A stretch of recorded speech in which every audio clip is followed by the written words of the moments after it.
Câmara aprovou uma medida provisória que muda a legislação para eliminar algumas exigências, simplificando a abertura e o funcionamento de empresas, no que a gente chama de melhorar o ambiente de negócio, né, Fernando? E agora essa matéria vai ser votada pelos senadores. Quais são os principais pontos dessa medida provisória, Fernando? O que ela exatamente simplifica na vida das empresas? Pois é, Márcio, o nome já indica coisas boas aí, né? Positivas para as empresas, para a economia, que é a eliminação de exigências, simplificação na abertura e funcionamento de empresas.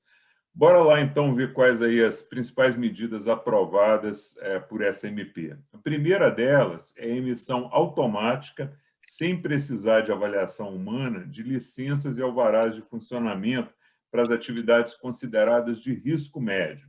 Ou seja, você vai ter a emissão de um alvará sendo feito diretamente pelos sistemas na internet, o sujeito vai lá, entra no site do órgão responsável por emitir esses alvarás, preenche as informações, envia os documentos necessários e já tem o alvará na hora. A única condicionante aqui é essa questão de atividades de risco médio, né? A empresa tem que estar enquadrada aí nesse conceito de atividades de risco médio.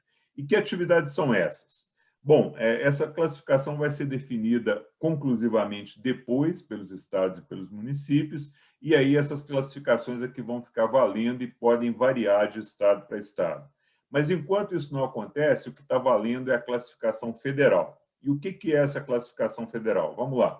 Tem uma lista do Comitê Gestor da Rede Nacional para a Simplificação do Registro e da Legalização de Empresas, chamada aí de REDSIM, que classifica como risco médio as atividades de comércio de alimentos, hotéis, motéis, transporte de carga de produtos que não são sujeitos à vigilância sanitária, educação infantil, atividades médicas quando não tiver procedimentos invasivos, construção civil e até produtos artesanais aí se enquadra nessa categoria de risco médio. Então, essas são as principais atividades que estariam enquadradas em um primeiro momento nessa possibilidade aí de retirar o alvará ou a licença diretamente pelo sistema sem intervenção humana, que é um ganho enorme, né? Você faz tudo pelo seu computador.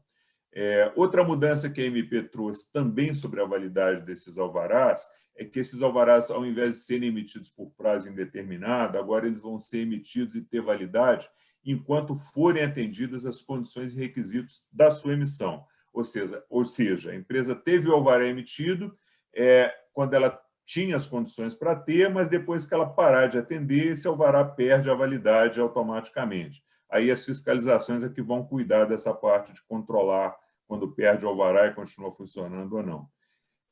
Aqui, como é um tema complexo, com várias atividades que vão estar mudando, principalmente depois que os estados e municípios começarem a fazer as suas próprias classificações, eu recomendo que todos os interessados também acompanhem a tramitação da MP para ver quando ela for aprovada e como é que esse texto final vai ficar. Você encontra isso aí no site da Câmara.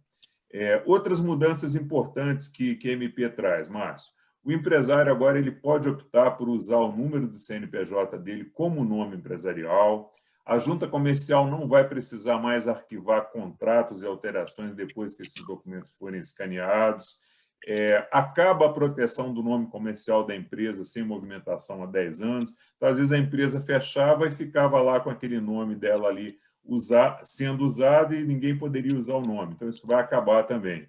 Procuração exigida pela junta comercial não vai precisar mais de reconhecimento de firma em cartório, desburocratiza bastante também.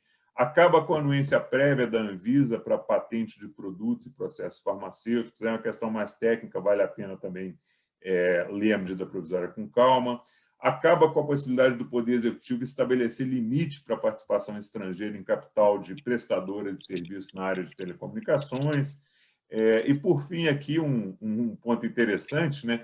Ela acaba com a exigência de que o transporte de mercadorias importadas por qualquer órgão da administração pública seja feito obrigatoriamente em navios de bandeira brasileira. Esse foi um ponto comentado nas reuniões, né? Porque essa era uma exigência que não tinha como ser cumprida, porque a gente não tem navios de bandeira brasileira no país mais.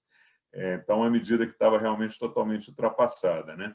O texto ele traz também medidas de proteção a acionistas minoritários de companhias com capital aberto, que são aquelas que são negociadas na Bolsa, dando aí um prazo maior para a convocação de assembleias e permitindo que a Comissão de Valores Imobiliários possa adiar por até mais 30 dias essas assembleias quando ela achar importante, quando ela vir algum indício de alguma coisa que não está funcionando bem. Outra medida importante nessa área dos minoritários é que proíbe a acumulação do cargo de presidente do conselho com o de diretor ou de principal executivo da companhia. Ou seja, o mesmo sujeito que toma as decisões é o que avalia as decisões. Aqui é uma regra básica de boa governança, mas que muitas empresas não seguiam e agora vão ter que seguir, e isso protege o pequeno acionista, né? Acabam também as formas de sociedade simples e sociedade limitada, e agora as sociedades ficam sujeitas às normas válidas para sociedades empresariais, aí independente do seu objeto. É uma simplificação também. Outro ponto importante na área de desburocratização é a chamada citação eletrônica, né? Esse tipo de comunicação ele vai passar a ser regra nas relações entre as empresas, inclusive pequenas e médias, e o fisco, né, a Receita e o Judiciário. As empresas vão ter que manter o cadastro delas atualizado para poder receber as citações e intimações por meio eletrônico, né, por e-mail mesmo.